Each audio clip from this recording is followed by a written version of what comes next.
کو، دل دیا درد دل دیا مجھ کو، تو نے عقل و حواس و ہوش دیے، آشکارا جہاں کے راز کیے، خود کو اب تک نہ پا سکا ہوں میں، روز و شب سوچتا ہوں کیا ہوں میں، جانے مفہوم زندگی کیا ہے، میرے مالک کی آگہی کیا ہے۔ حضرات، انتہائی مسرت بھی ہے اور سرزمین شہر مراد آباد کے لیے باعث فخر و سعادت بھی ہے کہ اس سرزمین پہ پہلی بار عالمی مظاہرے قرات کا انعقاد ہو رہا ہے، اور دارالقرات مدرسہ ابی ابن کعب کے وہ نونہال، وہ ابنائے قدیم جنہوں نے فن قرات و تجوید میں دارالقرات مدرسہ ابی ابن کعب سے استفادہ کیا ہے اور اپنے دلوں کو نور ایمانی اور نور قرآنی سے منور کیا ہے، جنہیں قاری قاری جمشید علی صاحب امیری مد ظلہ العالی کی نگرانی اور شرف تلمذ حاصل ہے۔ انہی نوجوانوں نے، انہی طلباء عزیز نے، انہی ابنائے قدیم دارالقرات مدرسہ ابی ابن کعب نے یہ عالمی مظاہرے قرات منعقد کیا ہے۔ بہت بہت مبارک، اللہ انہیں جزائے خیر دے۔ دلوں کو انہی کو مخاطب کرتے ہوئے میں اقبال کا یہ قطعہ پیش کر رہا ہوں کہ دلوں کو مرکز مہر و وفا کر، دلوں کو مرکز مہر و وفا کر، اور حریم کبریا سے آشنا کر، جسے نان جمی بخشا ہے تو نے، انہیں بازوئے حیدر بھی عطا کر، کہ وہ اس میدان میں، اس سرزمین پہ جو مراد آباد کے اطراف و اکناف میں بستے ہیں، گاؤں اور دیہاتوں میں بستے ہیں، انہوں نے اپنے عزم و حوصلے کا یہ مظاہرہ کیا ہے کہ آج اس شہر مراد آباد کی سرزمین پہ عالمی مظاہرے قرات منعقد کیا ہے۔ یہ ان کی بہت بڑی سعادت کی بات ہے۔ اللہ انہیں مزید عزم و ہمت عطا فرمائے۔ میرے دوستو، صلاحیت ہو،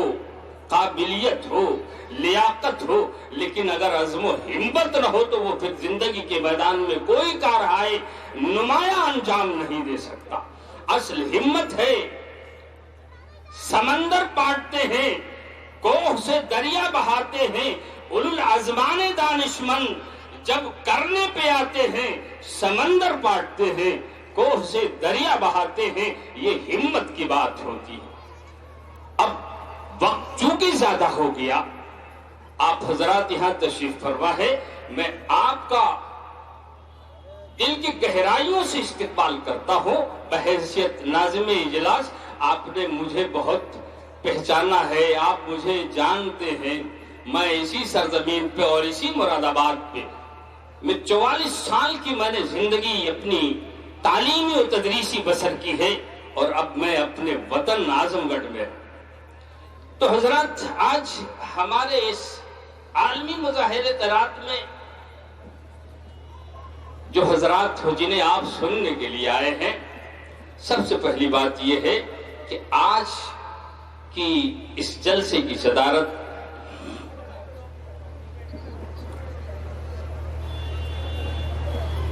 رابطہ عالم اسلامی کے رکن المجلس العلمی لشیوخ الاقرا کے رکن، یعنی 18 ملکوں کی جو تنظیم ہے اس کے رکن ہے استاذی محترم شیخ القراء، شیخ الاساتذہ حضرت مولانا قاری سید قاری ابو الحسن اعظمی دامت برکاتہم حفظہ اللہ، ان کی صدارت میں یہ آج کا کارواں، یہ قرآنی کارواں انشاءاللہ رات کے آخری لمحے تک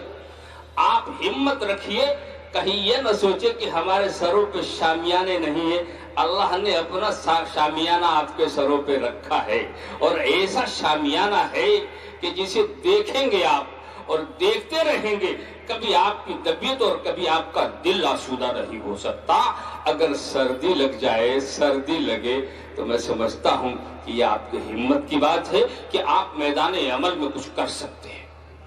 اور اگر قرآن کی اس مجلس کے لیے بھی آپ سردی گوارا نہیں کر سکتے تو میں سمجھتا ہوں کہ آپ زندگی کے اس میدان میں کچھ بھی کرنے کی صلاحیت نہیں رکھتے. اس لیے میرے دوستو، آپ قرآن کی محفل میں، اور اتنی پاکیزہ محفل جو قرآن کی محفل ہوتی ہے، اس سے پاکیزہ کوئی محفل ہو نہیں سکتی. افادیت ہر محفل کی اپنی الگ ہے، اس سے انکار کی کوئی گنجائش نہیں، لیکن قرآن کی جو پاکیزہ محفل ہے اس سے بڑھ کر کوئی مجلس نہیں ہو سکتی. اللہ نے یہ سعادت دی ہے ان نوجوانوں کے صدقے میں جنہوں نے ہمت کی اور کمر ہمت کس لی اور اس مراد آباد کی سرزمین پہ ایک ناممکن چیز کو ممکن بنا کر کے پیش کر دیا. تو صدارت رئیس القراء حضرت مولانا قاری ابو الحسن اعظمی دامت برکاتہم، جن کو اللہ نے بہت اختصاص اور بہت سے اعزازات اور بہت سے ایوارڈ سے نوازا ہے، اور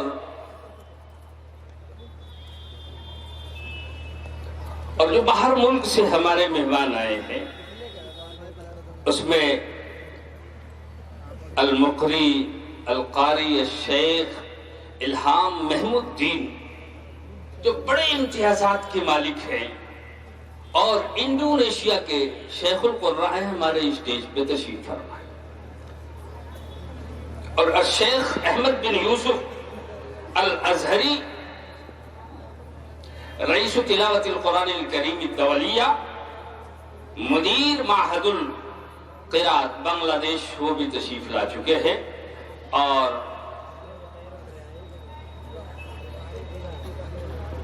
القاری المقری ملک المقامات الدکتور عبد الناصر حرق المصری فخر جمہوریہ مصر بھی تشریف لا چکے ہیں، اور وہ دل خیر آبادی جو دلوں کی دھڑکن بن چکا ہے آج ہندوستان کے لوگوں کی، وہ دل خیر آبادی بھی تشریف لا چکے ہیں. حضرات آپ بس